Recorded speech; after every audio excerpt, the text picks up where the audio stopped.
మీరు మనుషుల ఎదుట, ఇక్కడ యేసు ప్రభు వారు అంటున్నాడు 15వ వచనంలో, ఆయన మీరు మనుషుల ఎదుట నీతిమంతులు అనిపించుకున్నవారు గాని దేవుడు మీ హృదయాలు ఎరుగును. మనుషుల ముందు మీరు నీతిమంతులు అనిపించుకుంటారు. మనుషులు ఏం చేస్తారు? పై రూపాన్ని చూస్తారు, చూసేమంటారు, ఆహా ఈయన ఎంత మంచివాడు, ఎంత మంచివాడు, ఎంత మంచివాడు. సత్యం బయటపడేంత వరకు కూడా అందరూ మంచివాళ్ళే, అందరూ మంచివాళ్ళే. దేవుడు అంటున్నాడు, మరుగైన విషయాలు ఏవి కూడా, రహస్యమైన విషయాలు ఏవి కూడా అవి దాచబడవు, అవి వెలుగులోకి నేను తీసుకొస్తాను. చాలా మంది ఇప్పుడు వెలుగులోకి వస్తున్నారు, దేవుడే తీసుకొస్తున్నాడు అందరినీ. వాళ్ళ బుద్ధిని బట్టి, జ్ఞానమును బట్టి, వాళ్ళ ఆలోచనలను బట్టి దేవుడు వారిని వెలుగులోకి తీసుకొస్తూ వాళ్ళని దేవుడు ఎక్స్పోజ్ చేస్తూ ఉన్నాడు. ఇక్కడ పరిసయ్యులను కూడా దేవుడు అంటున్నాడు, మీ హృదయాలు దేవుడికి తెలుసయ్యా. ఏంటి మీ హృదయాలు? మీరు మనుషులు ఎదుటే నీతిమంతులు అనుకుంటారు, కానీ దేవుడి ముందు దేర్ ఆర్ 2 ఆస్పెక్ట్స్. అంటే యేసు ప్రభు వారు చెప్పిన దాన్ని బట్టి చూస్తే మనుషుల ముందే నీతిమంతులుగా జీవించే వాళ్ళు చాలా మంది ఉన్నారు. అండ్ మనం ఇందులో ఉండమా అంటే maybe we also can be. మనము కూడా మనుషులు ఎదుట నీతిమంతులు అనిపించుకోవాలని ట్రై చేయొచ్చు. He is a good pastor, he is a good believer, is a good evangelist, is a good guy అని అనిపించుకోవాలని, వినబడాలన్నది మన హృదయంలో లోతుల్లో ఉందనుకో, దట్ మీన్స్ మనం ఎక్కడో మనం కూడా వీఆర్ వర్షిప్పింగ్, మన సొంత పేరును మనం వర్షిప్ చేస్తున్నట్టే. ఈరోజు చాలా మందికి ఆ కోరికలు ఉన్నవి. మనుషుల ముందు మనం నీతిమంతులు అనిపించుకోవాలి, మనుషుల ముందు గొప్ప చేసుకోవాలి అన్నది మనకి తెలియకుండా వచ్చే స్వభావం అది. ఆ రోజున పరిసయ్యులకు కూడా అదే స్వభావం ఉన్నది. Many people they desire this, వాళ్ళు కోరుకుంటారు. అండ్ ప్రతిరోజు మనం కూడా సంహౌ ఎక్కడో చోట హృదయము బహు మోసకరమైంది. ఆ అండర్లైన్ ఫ్యాక్టర్, నేను ఎదగాలి అన్న ఫ్యాక్టర్ ఎప్పుడైతే ఉన్నదో, తన హృదయ లోతుల్లో ఎప్పుడైతే అది ఉన్నదో, అతడు దేవుణ్ణి మహింపరచలేడు. ఈరోజు చాలా మంది దేవుణ్ణి మహింపరచలేకపోవడానికి కారణము తమను తామును మహింపరచుకోవడం, తమ ఖ్యాతి కొరకు తమగా నుంచి బ్రతకడం వల్ల వాళ్ళకి దేవుడు అనే ఆలోచన లేదు. రిమెంబర్, ఈ పరిసయ్యులు ఎవరు? దేవుడి వాక్యం తెలిసిన వాళ్ళే, కానీ వాళ్ళకి డబ్బాస్ ఎక్కువ ఉన్నది.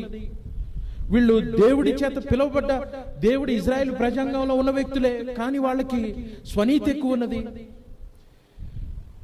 లోకస్తులు చూస్తే, ఒక రియల్ ఎస్టేట్ వ్యాపారం చూస్తే, వీడేం తప్పు చేయలేదు, వీడు మంచివాడే, ఎస్ ఈస్ గుడ్. కానీ వాస్తవానికి దేవుడి దృష్టిలో డబ్బాసి ఉన్నవాడు ఆ రియల్ ఎస్టేట్ వ్యాపారంలో ఎంతమందికి అబద్ధాలు చెప్తూ, నువ్వు మనుషుల్ని మోసగిస్తూ, నాసిరకమైన వాటిని నువ్వు అమ్ముతున్నావు మాటలు చెప్పి. మనుషులకు అది పాపంగా కనపడదు, కానీ దేవుడు హృదయాన్ని పరిశీలించినప్పుడు పాపం లోపల ఉన్నటువంటి, హృదయ లోతుల్లో ఉన్నటువంటి స్వనీతి అన్నిటిని కూడా ఆయన గమనిస్తాడు. అందుకే అంటున్నాడు, డాంబికులు అన్నాడు, గర్వించేటువంటి వ్యక్తులు వారు నా సన్నిధిలో నిలవలేరు. సిన్ అనేది 2 అంచులు కలిగి ఉంటుంది. అది ఎప్పుడు కూడా మనం మంచి చేసే దాంట్లో కూడా పౌలు అంటాడు, నేను ఎక్కడైతే మేలు చేయాలనుకుంటున్నాడో అక్కడ పాపం కనపడుతుంది నాకు అంటాడు. అంటే I was tempted to boast, నేను అతిశయపడటానికి చాలా సార్లు ఐ వాజ్ బీయింగ్ టెంప్టెడ్, ఇది నాదే అని చెప్పాలని కోరుకుంటారు. Man have this innate capacity to boast himself. That is the natural ability. Natural ga inherent ga capacity ఏదైనా ఉంది అని అంటే, that is to boast of his own mightiness, of his own glory. తన గురించి తాను చెప్పుకోవడానికి man wants to do it. మనం కూడా అది చేయాలనుకుంటాం. And that can be sin. లేదు ప్రభువా, నా హృదయ లోతుల్లో చాలా ఉంది, దయచేసి నన్ను విడిపించు ఆలోచనలో తీసు. ఇప్పుడు ఈ విధమైన ఆలోచన కలిగిన వాడు త్వరగా అతిశయపడడు, మంచిని బట్టి అతిశయపడ్డు, కేవలం అతిశయపడితే దేవుణ్ణి బట్టి అతిశయపడతాడు. ఇప్పుడు పరిశీలన, ఆయన మనుషులు ఎదుట మీరు నీతిమంతులు అనిపించుకుంటారా? అనిపించుకుంటారు. వాళ్ళు రక్షక రేకులు వెడల్పుగా చేసుకుంటారు, సంత వీధుల్లో ప్రార్థనలు కోరుకుంటారు, మనుషుల ముందు ధైర్యం, అయ్యగారు అయ్యగారు. మనం ఈ రోజున మాట్లాడతాం కదా, ఈ రోజున కొంతకాలానికి డబ్బు వచ్చింది అనుకో, మనం కూడా అలా మారే అవకాశం ఉంది. We are not exception. ఈ రోజు చాలా మంది ఎవరైతే ఇతరులకి ఇదిగో ఇది తప్పు ఇది తప్పు అని మాట్లాడుతూ ఉంటారు. ఆ పాస్టరు వాళ్ళ పిల్లల్ని ఎక్కించాడు, ఈ పాస్టర్ వీళ్ళ పిల్లల్ని ఎక్కించాడు, ఆవిడ అసలు ఈ ముందు ఈయన పాస్టర్ చేసి ఈయన పిల్లల్ని కూడా పెడితే ఈయన ఎవరిని ఎక్కిస్తాడో చూడాలి. ఈయన కూడా వాస్తవానికి ఆయన పిల్లల్ని ఎక్కిస్తాడు.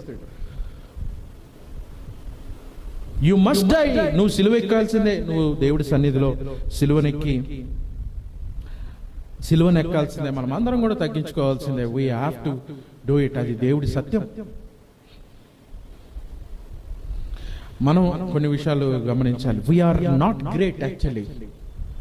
God is great. దేవుడు ఒక్కడే గొప్పవాడు. దేవుడు ఒక్కడే ఆయన పరిశుద్ధుడు. ఆయన ఎక్కడా కూడా ఆయన దేవుడై ఉండి కూడా తన డంబాన్ని అతిశయాన్ని చూపించలా. యేసుక్రీస్తు వారు కాలినడకన తిరుగుతూ సువార్తను ప్రకటించాడు.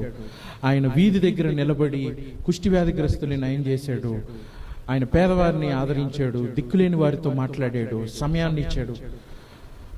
బయటకు వెళ్ళి మనుషులతో మాట్లాడుతున్నప్పుడు నిన్న మనం చూసాం కదా, ఇద్దరు వాస్తవానికి స్వార్థలో ఏడుస్తూ ఉన్నారు. They are without hope. నిరీక్షణ లేని వ్యక్తులుగా ఉన్నారు. వాళ్ళకి అర్థం కావట్లేదు. నిన్న ఇద్దరు యవనస్తులు ఏడుస్తున్నారు. ఒకడేమో వాళ్ళ నాన్న ఇంట్లో నుంచి పంపించేశాడంట, ఒకడేమో ఉద్యోగం పోయిందని. People are without hope. సమస్యలు గుండా వెళుతున్నప్పుడు నువ్వు గదిలో కూర్చొని నువ్వు ఏసీలో పెట్టుకొని ఇక్కడ నుంచి నేను లోకంలోకి వెళ్ళి స్వార్థ పో అంటే పోయిద్ది. అది ఎట్లా వెళ్ళిద్ది? You are the one who is the agent of God. దేవుని యొక్క పరిచారకుడిగా నువ్వు ఉన్నావు.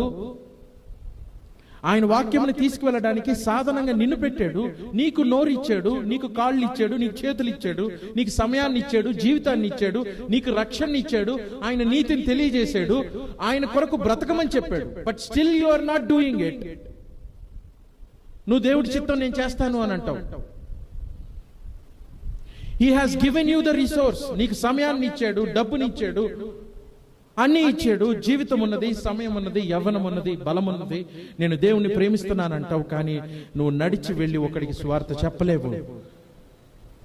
నాకు తెలిసి నువ్వు కూడా ఒక పరిసయుడివే. నీ స్వనీతిలో నువ్వు ఆనందిస్తున్నావు, నీ రక్షణ నువ్వు ఆనందిస్తున్నావు, కానీ నువ్వు పట్టించుకోలేనప్పుడు, నువ్వు సువార్త గురించి పనిచేయలేనప్పుడు నువ్వు కూడా స్వనీతిలో ఉన్నట్టే కదా. Why we are called. ఇది ఎవరికి అంటే దేవుణ్ణి ఆనందించిన వాడు, దేవుణ్ణి ప్రేమించిన వాడికి అర్థమవుతుంది. నేను పొందిన ఈ ఆనందం ఎదుటి వాళ్ళు కూడా పొందాలి అన్నప్పుడు మనం ఈజీగా ఒక మాట చెప్తాం, అమ్మ యేసు ప్రభువుని నమ్ముకో, భయపడద్దు, ఆయన నిన్ను ఆదరిస్తాడు.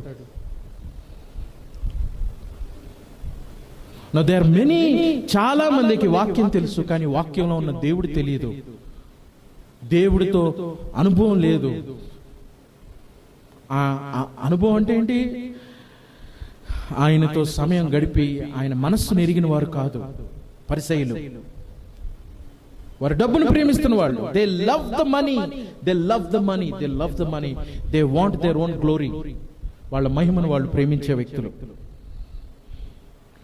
ఆయన యేసు ప్రభు వారు అంటున్నాడు, మనుషులలో ఘనముగా ఎంచబడినది దేవుని దృష్టికి, 15వ వచనం ఆఖరిలో, మెంబర్, మనుషుల్లో ఘనముగా ఎంచబడ్డది ఏంటి దేవుడి దృష్టికి? ఏమైంది? అసహ్యం. And God hates it. మనుషులు ఘనంగా ఎంచడం అంటే మనుషుల ఆలోచనలు దేవుడి ఆలోచనలు వేరు. అండ్ పీపుల్ ఆర్, మనుషులు ఒకడు నశించిపోతూ దిగులు పడుతూ వేదన పడుతూ ఉంటే దేవుని ఆత్మ సకల మనుషులను నిర్మించిన దేవుని ఆత్మ చూసి ఏమంటాడు? ఇదిగో వీరి దగ్గరికి ఎవడు వెళ్ళడా? ఎప్పుడు నాకు తిండి లేదు, నాకు తిండి లేదు, నాకు బట్టలు లేవు ప్రభా, నాకు ఇల్లు లేదు అని ఏడుస్తున్నావు. నువ్వు చూడవా? ఒకసారి గాంధీ ఆసుపత్రి దగ్గరికి వెళ్ళి చూడు, ఎంతమంది ఎలా ఉన్నారో అర్థమైద్ది నీకు. You coming to reality. దేవుడు కళ్ళు తెరుస్తాడు నీకు. నీకేమిచ్చాడో నీకు అర్థమైద్ది, నీ దగ్గర ఏముందో నీకు అర్థమైద్ది. ఎప్పుడు ఈ పరిచర్యలు ఇలానే ఉన్నారు. ప్రభువా నేను వీడిలాగలేను, వాడిలాగలేను, నేను బాగున్నాను ప్రభువా, నీకు వందనాలు అని చెప్తూ ఉన్నాడు. నో బ్రదర్, చాలా మంది దే ఆర్ డాంబికులు. వాళ్ళు డాంబికులు, దేవుడి నీతిని ఎరగని డాంబికులు వాళ్ళు. దేవుడి దృష్టికి అసహ్యం అంటున్నాడు. మనుషుల దృష్టిలో ఘనమైనది దేవుడి దృష్టిలో అసహ్యము. కాబట్టి మనుషులు ఘనంగా లైటింగ్లు పెట్టి, ఫోకస్లు పెట్టి, ఘనంగా మంచి మ్యూజిక్ తోటి బాగా చేసినప్పుడు అందరూ బాగుందని అంటారు. It's good. ఒకవేళ దేవుడు దాన్ని ద్వేషిస్తున్నాడేమో. యేసు ప్రభువారు ఈ మందిరాన్ని చూసి, ఇదిగో ఈ మందిరం చూసావా ఎంత బాగుందో, ఈ మందిరం ఎంత బాగుందో అన్నప్పుడు దేవుడు ఏమంటాడు, ఈ మందిరము రాయి మీద రాయి ఉండకుండా పడద్రోయబడును. టైంలో వెళుచుండగా ఆయన శిష్యుల్లో ఒకడు బోధకుడా, ఈ రాళ్ళు ఎలాంటివో, ఈ కట్టడాలని చూడు. అంటే గొప్ప గొప్ప కట్టడాలు, గొప్ప గొప్ప పురాలను చూసి వాళ్ళు అతిశయపడుతూ బాగుంది ప్రభువా అని అనుకుంటున్నప్పుడు ఎందుకు పడిపోయిద్ది? There is a reason. మనం అంతకుముందు చాలాసార్లు ఇది మాట్లాడుకున్నాం. దేవుడి ఆలయంలో తప్పు జరిగినప్పుడు ఆయన అది ఎంత అందంగా ఉన్నా కానీ దాన్ని పడద్రోస్తాడు. అది ఇజ్రాయిలీలకే తప్పలేదంటే మనకు కూడా ఏంటి? మనకు కూడా అదే. పెద్ద పెద్ద మందిరాలు ఇప్పుడు అన్ని ఏమవుతున్నాయి? ఒకప్పుడు మిషనరీలు కట్టిన మందిరాలన్నీ ఏమవుతున్నాయి? పడద్రోయబడకుండా ఉండడమే కారణం. అవన్నీ ఎప్పుడూ డివైడ్ అయినాయి. రెండు సంఘాలు ఉన్నాయి అన్నిట్లో. ఒకళ్ళేమో సంస్థ వాళ్ళు అంటారు, ఒకళ్ళేమో సొసైటీ. ఒంగోలు బాప్టిస్ట్ చర్చిలో 2 గ్రూపులు ఉన్నాయి, నెల్లూరులో చర్చిలో 2 గ్రూపులు ఉన్నాయి, అన్ని చర్చిల్లో 2 గ్రూపులు ఉన్నాయి. వాస్తవానికి అవి పడలేదు అంతే, కానీ లోపల ఆత్మీయత ఎప్పుడో పడిపోయింది. ఇంకా రేపటి రోజున జరిగేది ఏంటంటే అది పడగొట్టి మధ్యలో గోడను కట్టుకుంటారు, 2 కట్టుకుంటారు వాళ్ళు, నాకు తెలిసి. అండ్ వాళ్ళకి అంత ఆశ భూమి మీద, ఆ మందిరం మీద అంత ఆశ. ఇది నాది, ఈ భాగ్యము నాది అని దేవుడు అంటున్నాడు. ఈ మందిరం పడిపోయింది ఖచ్చితంగా. ఎందుకంటే ఇక్కడ న్యాయము నీతి అనేది జరగలేదు. ఇద్దరు యజమానుల్ని సేవింపలేడు ఏ సేవకుడు కూడా. వాడు ఒకరిని ద్వేషించి ఒకరిని ప్రేమించును, లేక ఒకరిని అనుసరించి ఒకరిని తృణీకరించును. మీరు దేవునిని సిరిని సేవింపలేరని చెప్పారు. ఒకటి దేవుడు, ఇంకోటి ఏం చెప్తున్నాడంటే ఆయన విగ్రహం అని అంటలా, డబ్బు అంటున్నాడు. ఆయన విగ్రహము, బొమ్మలు అని అంటలా. యెహోవా దేవుడు ఇతర దేవుళ్ళని అని పోల్చట్ల. వాస్తవానికి ఆయన ఏం పోలుస్తున్నాడంటే దేవుడును సిరి అంటున్నాడు. ఇతర దేవుళ్ళ స్థానంలో ఏం పెట్టాడు? ఆయన డబ్బు పెట్టాడు. నా ఇప్పుడు బీయింగ్ ఏ క్రిస్టియన్ వాళ్ళు అంటారు, మేము క్రైస్తవులము, మేము విగ్రహారాధన చేయట్లేదు అని అంటారు. బట్ వీళ్ళు డబ్బును పూజిస్తారు. ఆ డబ్బును పూజించేవాళ్ళు, పేరును పూజించేవాళ్ళు, తమ కొరకు తాము బ్రతుకుదామని, ఎదుగుదామని, ఏదో ఒక రకంగా మనం డబ్బు సంపాదించాలి, మనం పాపులర్ అవ్వాలి అని ఏం చేస్తున్నారు ఇప్పుడు చాలా మంది. యేసుప్రభు ఏమన్నాడు? నువ్వు దేవుడి మాట వింటే నువ్వు దేవుడికి లోబడాల్సి వస్తుంది, లేదా నువ్వు డబ్బుకైతే డబ్బుకు లోబడాల్సి వస్తుంది. ఈ సీన్ ఇది చాలా జాగ్రత్తగా గమనిస్తే చాలా మంది ఈ రోజుల్లో దేనికి లోబడతారంటే డబ్బుకు లోబడతారు. డబ్బుకు లోబడతారు అన్నప్పుడు ఏంటి? డబ్బులు వస్తాయి, పలానా మంచి మాటలు చెప్తే, అంటే వాళ్ళు డబ్బులు వచ్చేస్తాయి, మీకు ఆశీర్వాదం వస్తుంది అని డబ్బును మనిషికి చూపిస్తూ ఉంటారు. అంతేగాని నువ్వు శ్రమలు పడితే దేవుడికి దగ్గర అవుతావు, నువ్వు శ్రమల్లో ఉంటే దేవుణ్ణి నిరంతరం దేవుడితో నడుస్తావు, నువ్వు దేవుడి కొరకు నువ్వు అప్పగించుకొని బ్రతకాలి. ఈ లోకంలో వీలైతే డబ్బులు కూడా విడిచిపెట్టు, వీలైతే నీ వ్యాపారంలో నష్టం వచ్చినా పర్లేదు, దేవుడి నీతి కొరకే బ్రతుకు, యెహోవానే నువ్వు ఆశ్రయించు, ఆయనే నమ్ముకొని బ్రతుకు అన్నది ఎక్కువ చోట మనం ఇది వినము. ఎందుకంటే ఒకటి దేవుడు, రెండోది ఏంటి? డబ్బు. నువ్వు దేవుడి కొరకు బ్రతుకు అనకుండా నువ్వు దేవుడి కొరకు బ్రతికితే నీకు డబ్బు వస్తుంది అని చెప్తున్నారు. లేదు, ఇక్కడ అంటున్నాడు మీరు దేవుణ్ణి సేవిస్తే ధనమును సేవించలేరు. ఇది ఫర్ షూర్.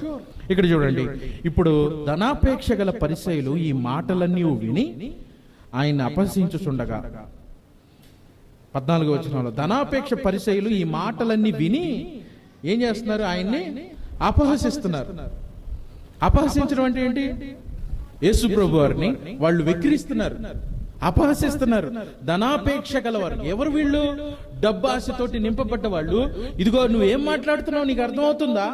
దేవుణ్ణి డబ్బుని వేరు చేయలేము. దేవుడు దేవుడే కాదు, దేవుణ్ణి పట్టుకుంటే డబ్బు వస్తుంది నీకు. నువ్వేంటి దేవుడు వేరు డబ్బు వేరు అంటున్నావు అని నవ్వుతున్నారు యేసు ప్రభు వారిని చూసి.